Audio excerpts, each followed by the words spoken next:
시청자 여러분 안녕하십니까? 뉴스의 조수빈입니다. 지방선거가 끝나고 여야 모두 당 내부 갈등이 심해지고 있습니다. 특히 이번 주에는 양 당이 다 중요한 징계 문제를 다루게 되는데요. 먼저 국민의힘입니다. 이준석 대표 관련 의혹을 놓고 이르면 이번 주 당 윤리위가 열리는데요. 헌정사상 최초로 30대 당대표가 됐습니다. 또 두 번이나 선거를 승리로 이끌어 놓고는 정작 자기 당에서 징계를 내릴 수도 있는 초유의 상황입니다. 결과에 따라서 이 대표 개인으로서는 정치적 명운이 걸려 있고요. 또 당으로서는 계파 갈등이 본격화될 수도 있는 기로에 서 있습니다. 먼저 김단비 기자입니다. 국민의힘 윤리위원회가 이르면 이번 주 전체 회의를 열어 이준석 대표에 대한 징계 여부를 결정할 것으로 알려졌습니다. 여권 관계자는 채널A와의 통화에서 윤리위 내부적으로 회의 개최가 가능한 날짜를 조율하고 있다며 결정은 곧 해야 한다고 말했습니다. 이양희 윤리위원장은 어제 윤리위 운영에 지장을 주는 부적절한 정치적 행위가 재발되지 않기를 바란다는 입장문을 내놓으며 분위기 잡기에 나섰습니다. 이 대표 징계를 둘러싼 당 안팎 잡음과 이 대표의 언행을 문제 삼았다는 해석이 나옵니다. 이 대표 측은 정치적 행위는 윤리위가 먼저 했다는 불편한 감정을 드러냈습니다.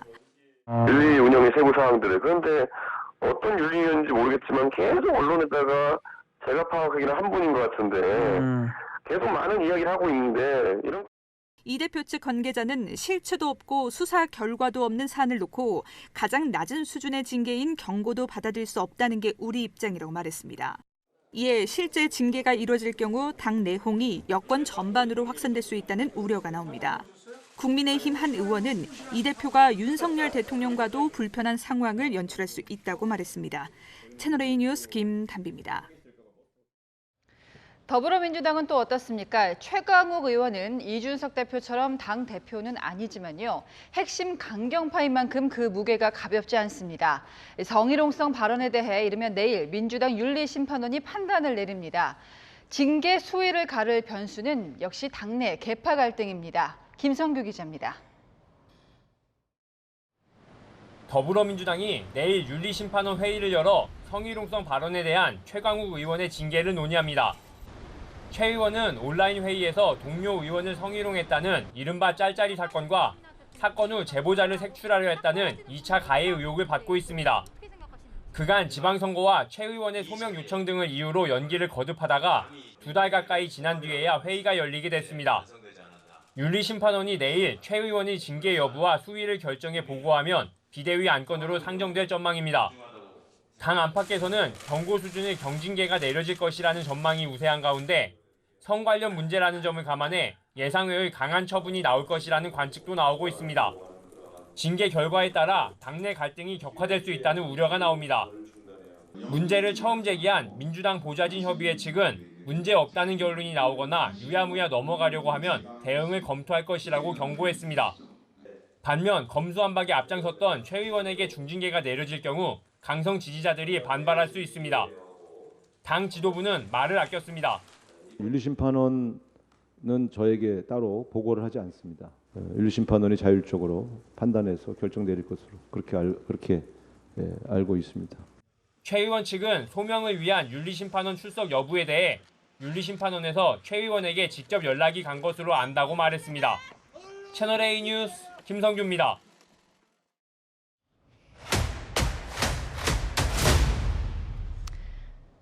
아는 기자 시작하겠습니다. 정치부 이다혜 기자가 나왔습니다. 자, 이준석 국민의힘 대표 윤리위원회 좀 짚어볼 건데 뉴스를 토막토막 보신 분들은 구체적으로 어떤 의혹 때문에 징계가 열린다는 건지 모르겠다 이런 분들 있거든요. 좀 정리를 해주신다면요.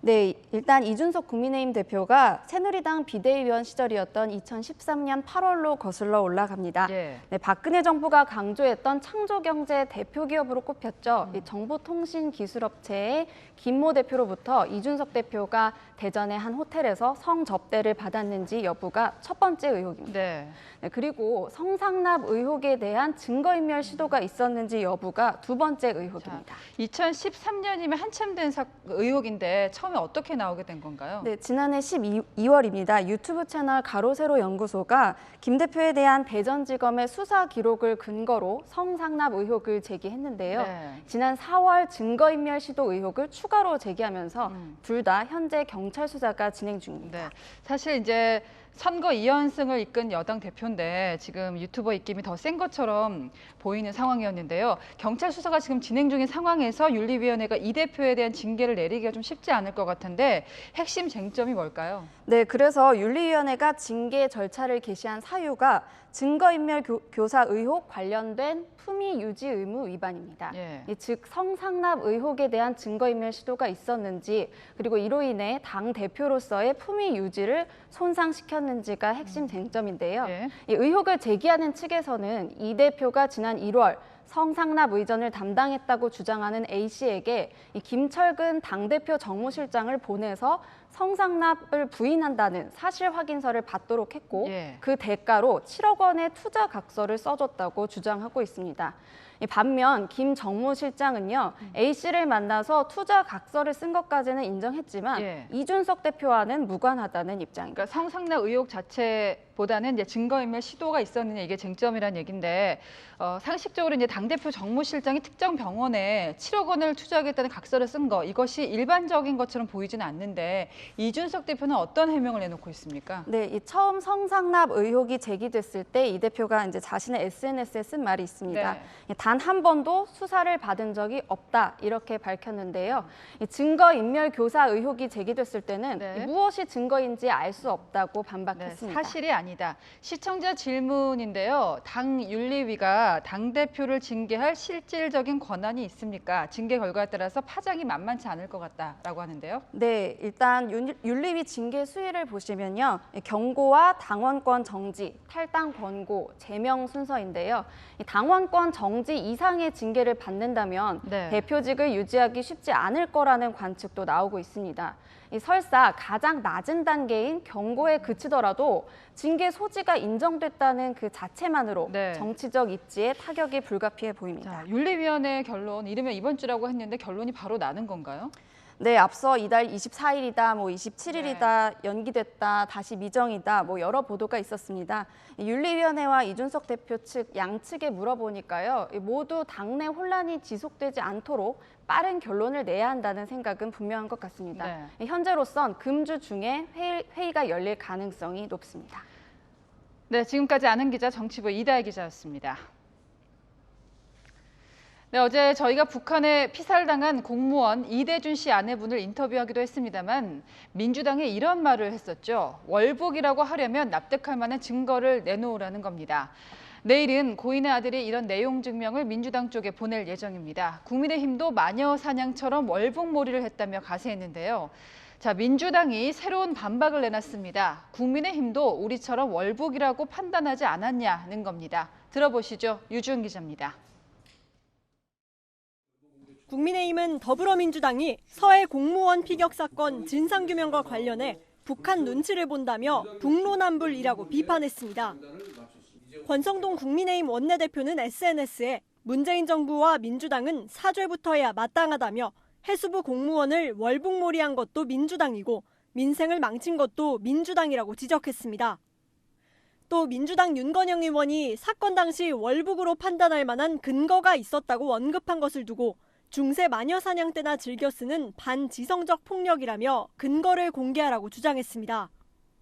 당시 피격 사건으로 숨진 공무원 이대준 씨의 아들 이모군은 가족들이 납득할 수 있는 증거를 대라 대통령 기록물 열람에 찬성하라는 내용 증명을 내일 윤건영 의원에게 보낼 예정입니다.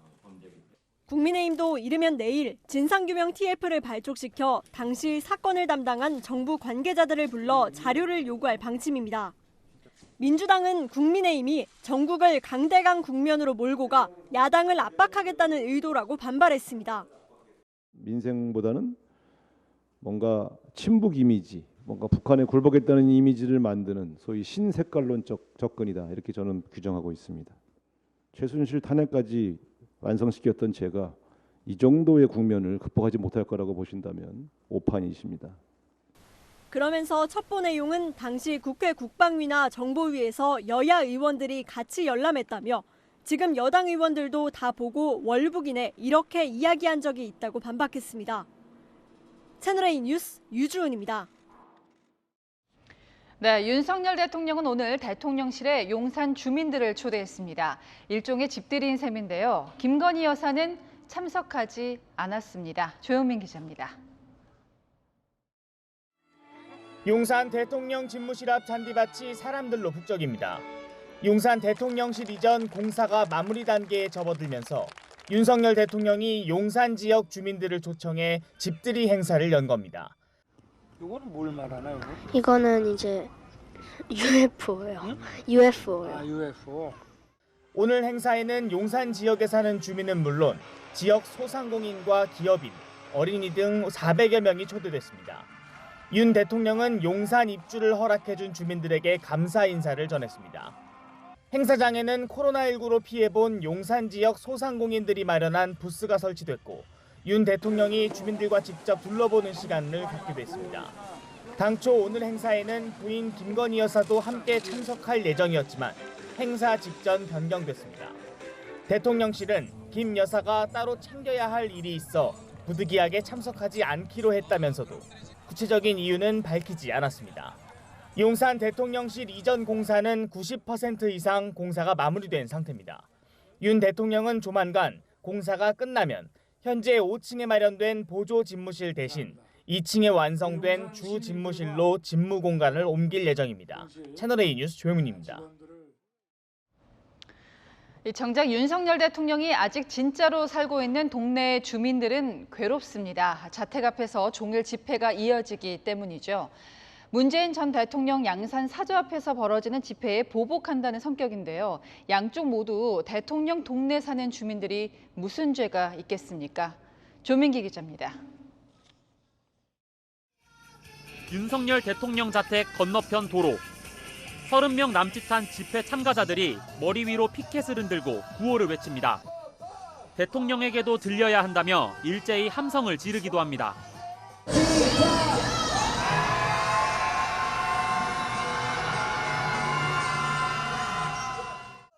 진보 성향 유튜브 채널이 윤 대통령 자택 앞에서 집회를 시작한 건 지난 14일. 문재인 전 대통령의 사저 앞 보수단체 집회에 대한 보복성 집회가 엿새째 이어진 겁니다. 주가 조작범 김건희를 구속하라. 주민들은 소음 피해를 호소하며 현수막까지 내걸었습니다. 아이가 낮잠 잘 때 저기서 갑자기 막 크게 노랫소리가 나오고 막 소리 지르는 소리가 나니까 깜짝깜짝 놀라서 깨기도 하더라고요. 도로하고 하차에 있는 집들은 거의 지금 집에 아무도 없어요. 다들 외부로 나가셨어요. 도저히 뭐 소음 때문에 생활을 할 수가 없어서.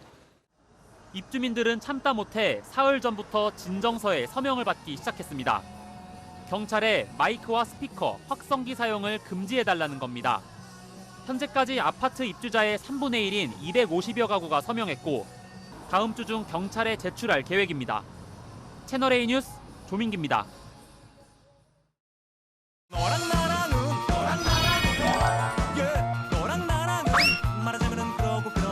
네, 여랑야랑 정치부 전혜정 기자가 나왔습니다. 첫 번째 주제 볼까요? 돌아와라. 누가 돌아와야 될까요? 박지원 전 더불어민주당 비대위원장입니다. 네, 박 전 위원장 사실 지방선거 패배하고 사퇴를 했었는데 벌써 박 전 위원장을 소환합니까? 누가 했습니까? 네, 비이재명계이자 이 정세균계로 꼽히는 이원욱 의원입니다. 네. 이 의원 자신의 SNS를 통해 좋은 사람들과 연대하려는 마음을 놓지 말라면서 쉼을 끝내고 온라인 소통을 시작하길 바란다고 밝혔습니다. 네. 그러면서 민주당 동료들과 연대하고 성장하라고 조언했습니다. 자, 선배로서 한 말 같은데 근데 두 사람이 이렇게 가까운 정치적 동지였나 싶은데요? 그렇진 않았습니다. 오히려 지방선거 전에는 송영길 서울시장 후보 공천을 놓고 충돌한 적도 있습니다. 서울에서는 대선 때 누구보다 헌신했지만 선거 결과에 총괄적인 책임을 지고 물러났던 전 당대표를 탈락시키겠다고 합니다. 국민과 당원의 뜻에 따라 서울시장 공천을 바로잡겠습니다. 그런데 박 전 비대위원장님께서 노영민은 되고 송영길은 탈락이냐, 이거 뭐 공정하지 않다라고 말씀하시는 거는 저희로서는 참으로 받아들이기가 어렵다. 지방선거 패배 후에는 박지원 위원장을 비대위원장으로 맡긴 사람은 이재명 의원이었다. 이렇게 폭로하면서 이재명 책임론을 제기하기도 했습니다. 네, 뭐 정치라는 게 대립할 때도 있지만 뭐 괜찮은 정치적 자원이다 판단할 수도 있는 거니까요. 이 러브콜에 응답할지 궁금한데 물론 반대하는 사람들도 있겠죠. 네, 그렇습니다. 이 당내에서는 아직 복귀가 이르다 이런 평가가 적지 않습니다. 이 한 초선 의원은 대선에 패배한 대표가 물러나듯이 지방선거에 패배한 비대위원장도 물러나 있는 것이 맞다면서 이 역할로는 시기상조라고 했는데요. 이 박 전 위원장 지난 6일 지방선거 패배로 사퇴한 뒤 아직까진 침묵하고 있고요. 이 구체적으로 언제 정치 일선에 복귀할지는 정해진 게 없다고 합니다. 네, 자, 두 번째 주제 보겠습니다. 네, 국민 제안 대 국민 청원입니다. 뭐 아다르고 어다른 건데요. 대통령실이 국민 제안 페이지를 준비하고 있죠. 네, 이르면 이번 주 중으로 이 국민 제안 페이지가 공개될 것 같습니다. 이 국민들이 자유롭게 온라인을 통해 윤석열 대통령에게 정책 제안을 할 수 있는 코너입니다. 예. 사실 뭐 도어 스태핑이라고 해서 기자들하고 매일 질의응답 이제 받고 있잖아요. 근데 이거 말고 국민들하고 직접 소통하는 창구 이걸 만들겠다는 거 아니겠습니까? 네, 역대 대통령마다 이 국민과의 소통 이걸 어떻게 할지 소통 방식을 고민해 왔는데요. 윤석열 대통령은 임기 시작부터 출근길에 즉석 질의응답으로 화제를 모았습니다. 어제 하루 빠졌더니 많이 기다려졌어요? 대통령이 한상혁 전현희 위원장 두 분을 함께 하기가 좀 어렵다고 생각을 하시는데요. 굳이 올 필요 없는 사람까지 다 배석시켜서 국무회의를 할 필요가 있나 하는 생각은 있습니다.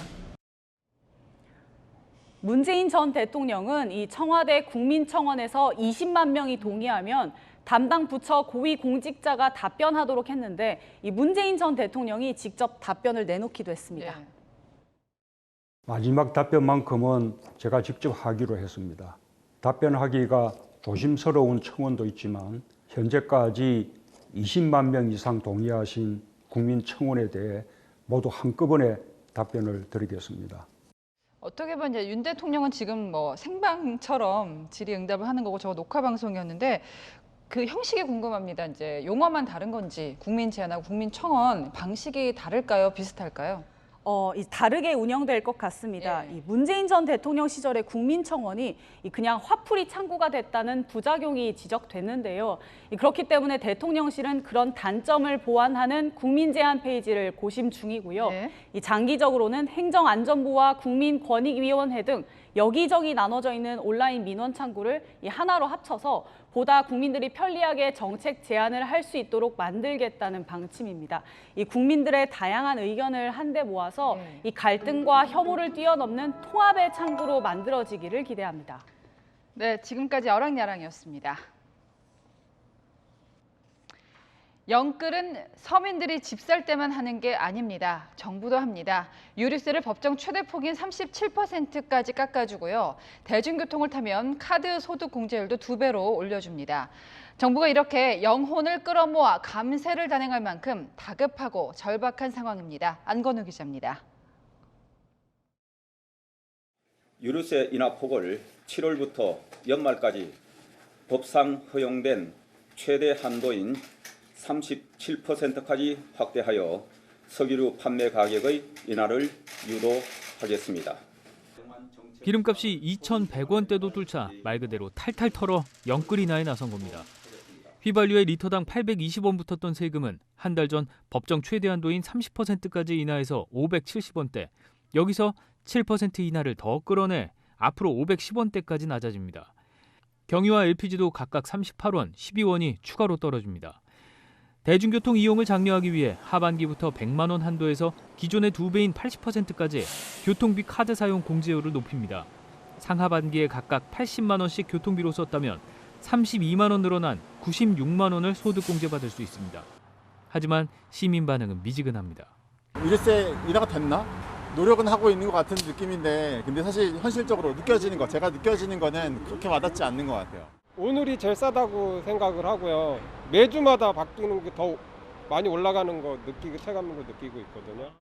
일반 주유소보다 저렴한 알뜰 주유소 기름값도 리터당 2,000원을 넘다 보니까 유류세를 아무리 내려도 체감이 되질 않는다는 사람들이 많습니다.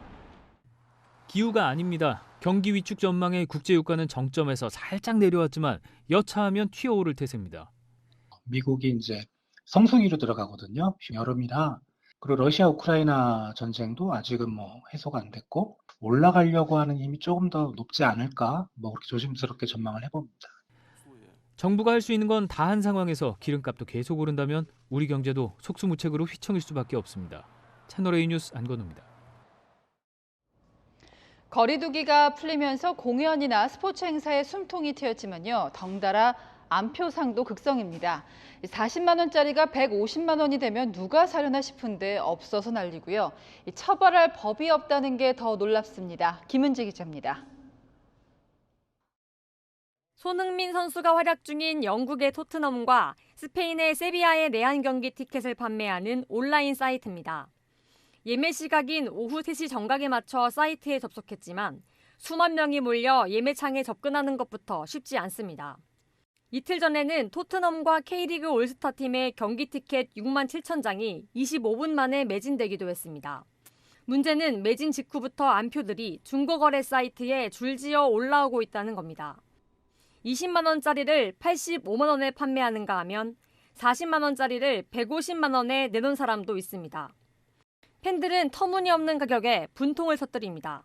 정가보다 한 20만 원 정도 더 비싸더라고요. 짜증나고 억울한데 울며 겨자 먹기로 그냥 에라 모르겠다 돈 지불하고 보는 것 같아요. 거리두기 해제 후 대형 공연이 잇따르고 티켓 매진이 이어지는 상황. 싸이나 이명웅 같은 인기 가수 공연에서도 안표상이 기승을 부리고 있습니다.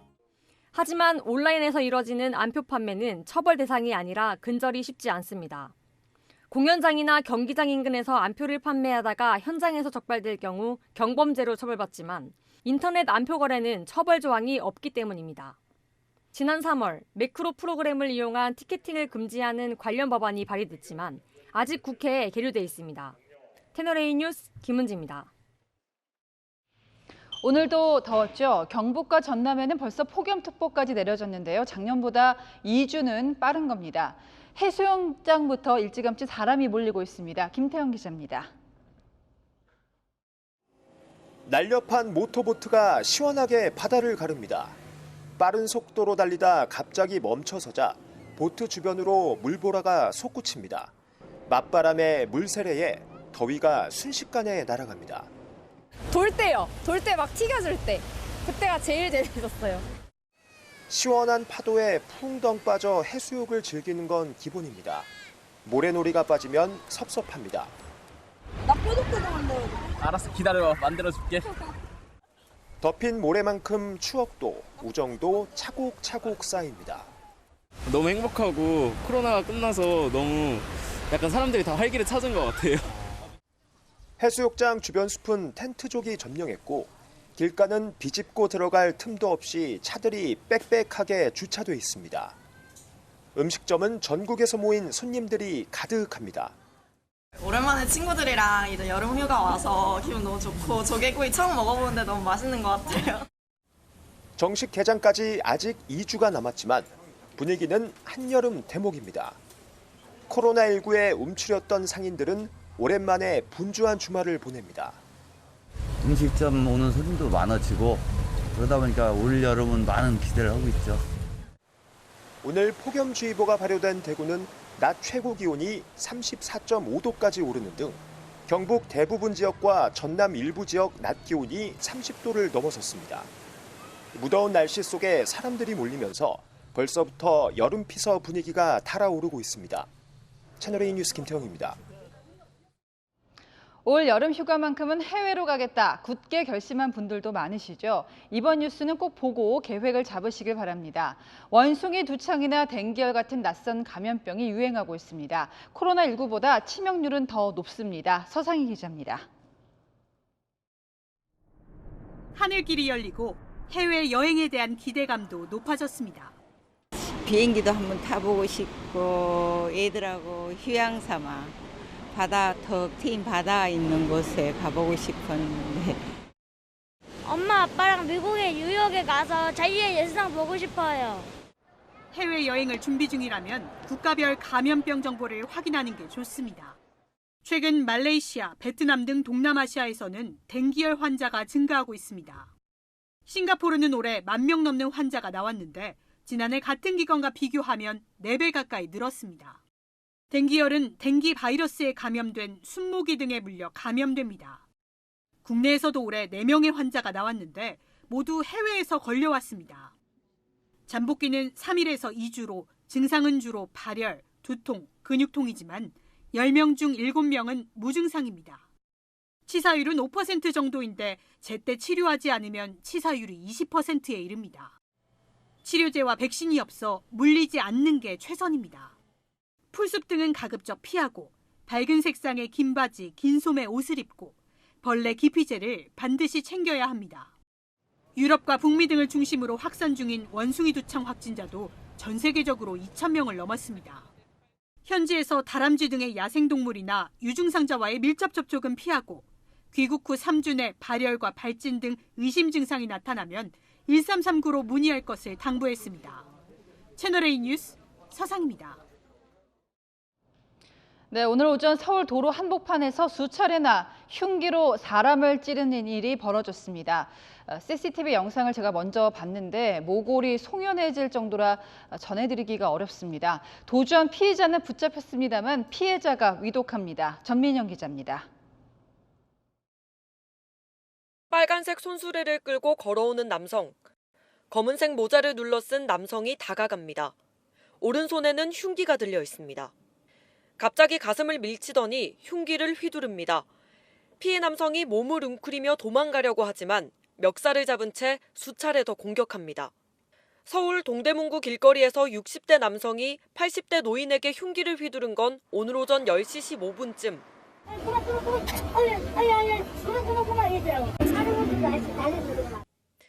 60대 남성은 범행 직후 자전거를 타고 도주했습니다. 신고를 받고 출동한 경찰은 현장 주변을 수색한 끝에 2.5km 떨어진 곳에서 이 남성을 찾았습니다. 경찰은 혈흔이 묻은 장갑과 흉기를 발견하고 남성을 긴급 체포했습니다. 피해자는 목과 배에 상처를 입어 병원으로 옮겨졌지만 현재 위독한 상태로 알려졌습니다. 가해 남성은 경찰 조사에서 평소 알고 지낸 사이인데 다툼 끝에 화가 나 찔렀다고 주장했습니다. 경찰은 이 남성을 상대로 범행 동기 등 정확한 사건 경위를 조사하고 있습니다. 채널A 뉴스 전민영입니다. 네, 백내장 수술은 주로 어르신들이 많이 받는데요. 건강보험만으로는 의료비가 해결이 안 됩니다. 그래서 실손보험에 가입해두는 경우가 많은데 앞으로는 보험금 받는 게 더 어려워집니다. 왜 그런지 권솔 기자가 자세히 보도합니다. 실손보험에 가입했지만 백내장 수술 보험금을 받지 못한 사람들이 거리에 나섰습니다. 백내장 보험금을 즉각 지급하라! 보험사들이 백내장 수술 관련 실손보험금이 급증하자 심사를 대폭 강화한 건 지난해 말. 관련 보험 분쟁이 잇따르는 가운데 모든 백내장 수술을 입원 치료로 인정해선 안 된다는 대법원 판단이 나왔습니다. 그동안 백내장 수술을 통원 치료로 받았는데도 일률적으로 입원 치료로 인정해온 관행에 제동을 건 겁니다.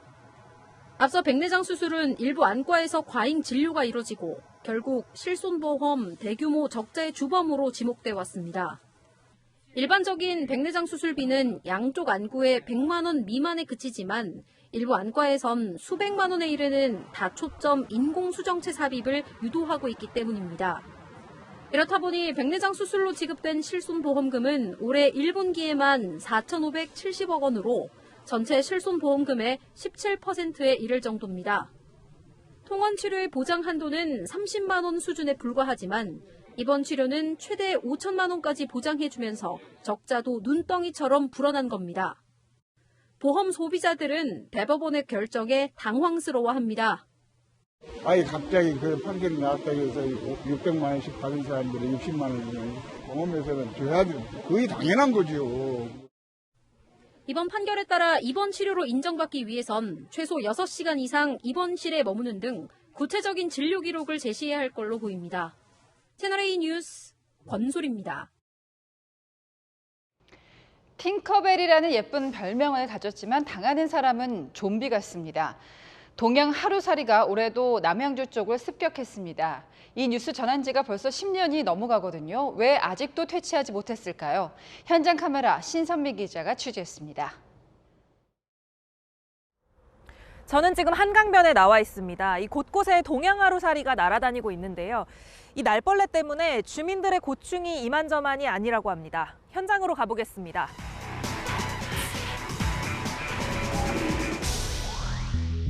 벌레떼가 간판을 뒤덮었습니다. 편의점 앞 매대는 물건 대신 벌레 사체가 가득합니다. 담벼락에도 가로등 아래에도 떼를 지어 날아다닙니다. 난리도 아니야.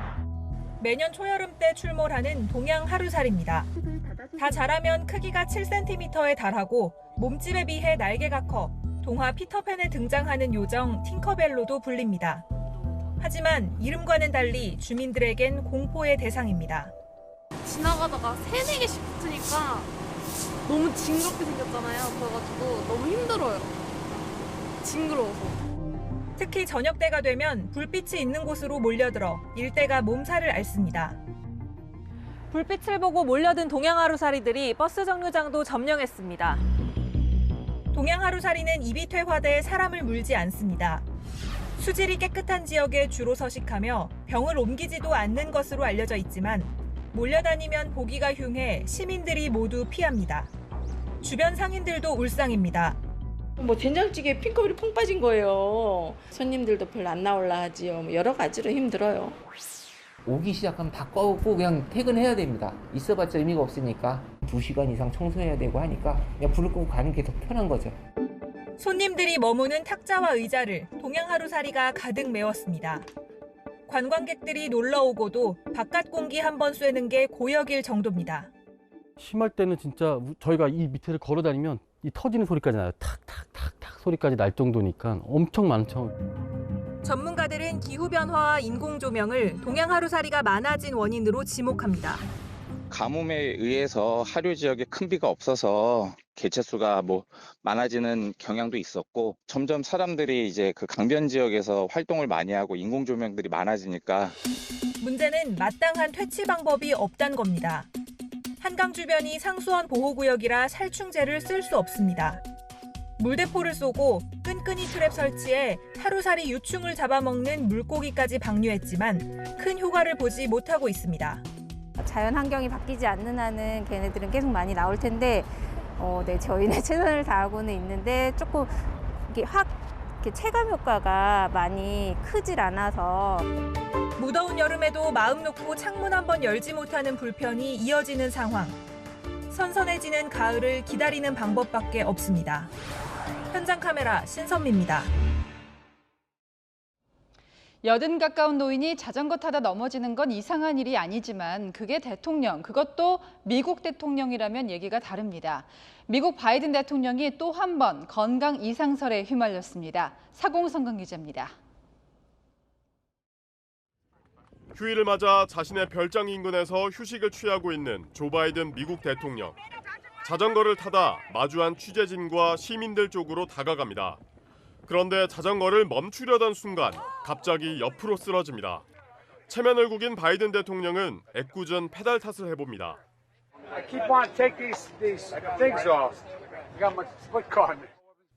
백악관은 의료적 치료를 필요치 않은 상태라고 전했습니다.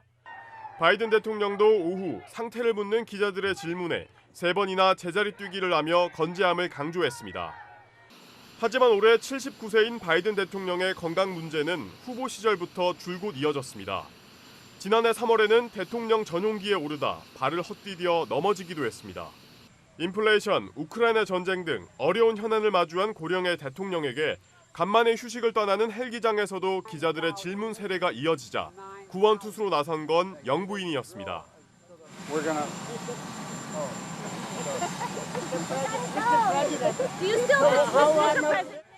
미국 현지에서는 질 여사가 적절한 내조를 했다는 평가가 나옵니다.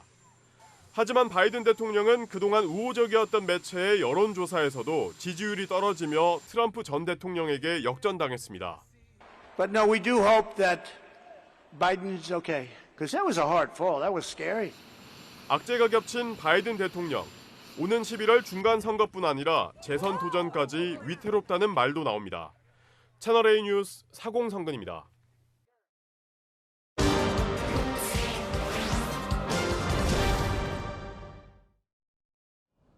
러시아가 우크라이나를 침공하면서 멀게만 느껴지던 전쟁을 우리도 하루하루 간접 체험하고 있습니다. 그런데 이 전쟁이요, 항공 우주 기술의 힘을 확인시켜주기도 했는데요. 세계 방위 산업은 지금도 빠르게 돌아가고 있습니다. 세계를 보다 강은하 기자가 그 현장을 직접 취재했습니다. 거칠 것 없던 러시아군의 미사일 폭격과 전차 돌격. 변수는 우크라이나군의 휴대용 미사일과 드론 기습이었습니다. 개전 초기 일론 머스크가 스페이스X의 우주 저궤도 위성을 활용한 초고속 인터넷 스타링크 단말기를 지원했고, 이를 통해 복구한 통신과 위치 추적 시스템이 반격의 단초가 됐습니다. 우크라이나 전쟁을 통해 항공 우주 개발과 연계한 방위 산업의 중요성과 시장성을 확인한 세계 각국의 움직임도 빨라지고 있습니다. 일본은 다른 나라의 인공위성 움직임을 추적하는 우주작전군 등을 자위대 안에 잇따라 발족시켰습니다. GDP의 1% 수준인 약 52조 원의 방위비를 항공 우주 방위 분야를 주축으로 2배까지 끌어올리겠다는 야심도 공식화했습니다. 오는 2045년까지 우주기술과 개발 분야에서 전 세계 리더로 부상하겠다는 중국의 우주 굴기도 속도를 내고 있습니다. 최근 세 번째 유인 우주선 선저우 14호를 발사한 데 이어 올해 말까지 우주정거장 텐궁 건설을 마무리할 계획입니다.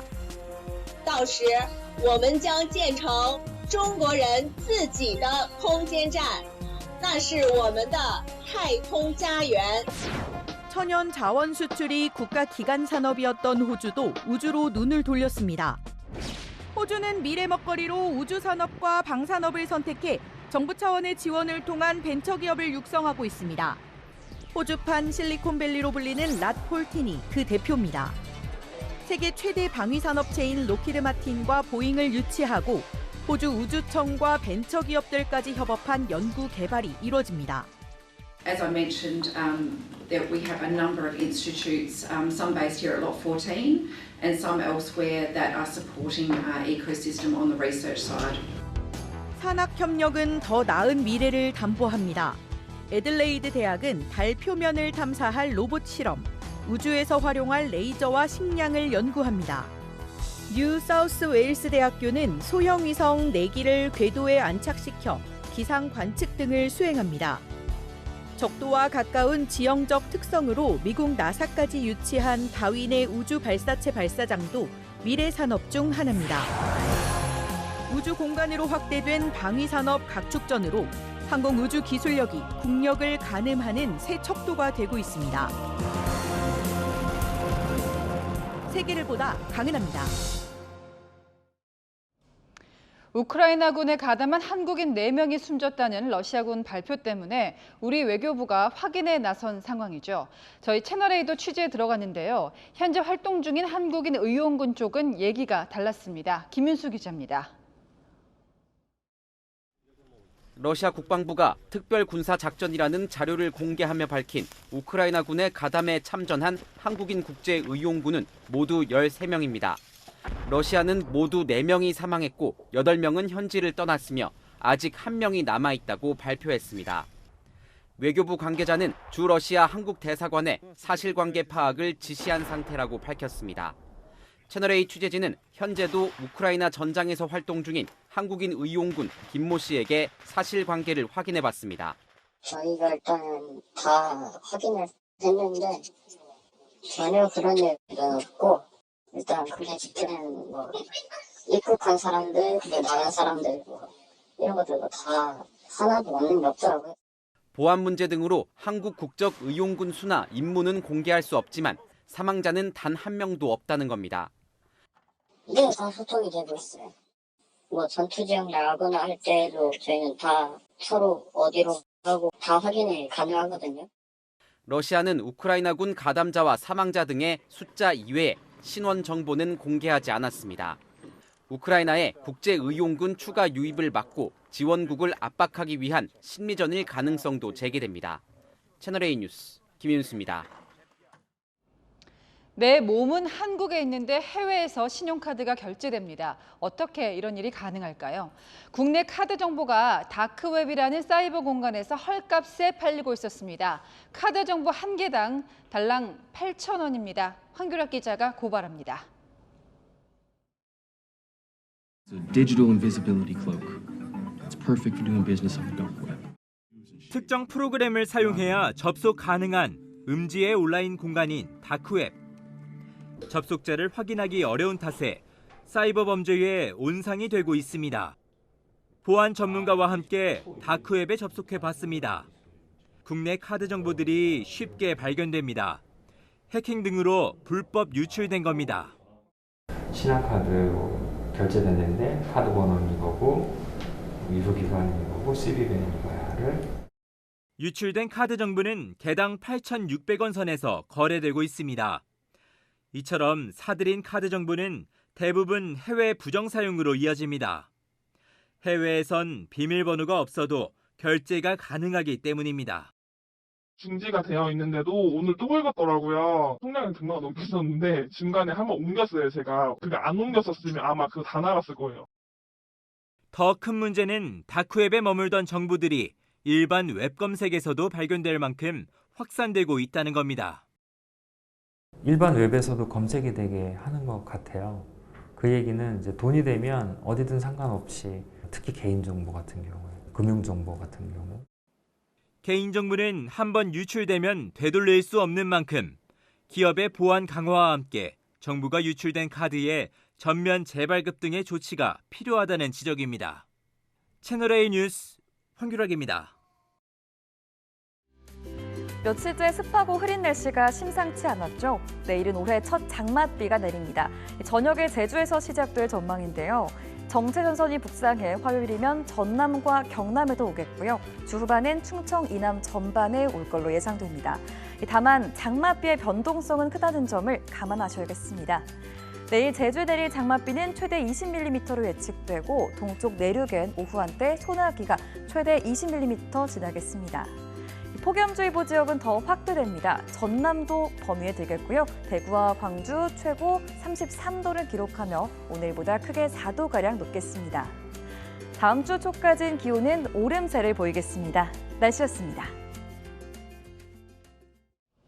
뉴스에 마칩니다. 시청해주신 여러분 고맙습니다.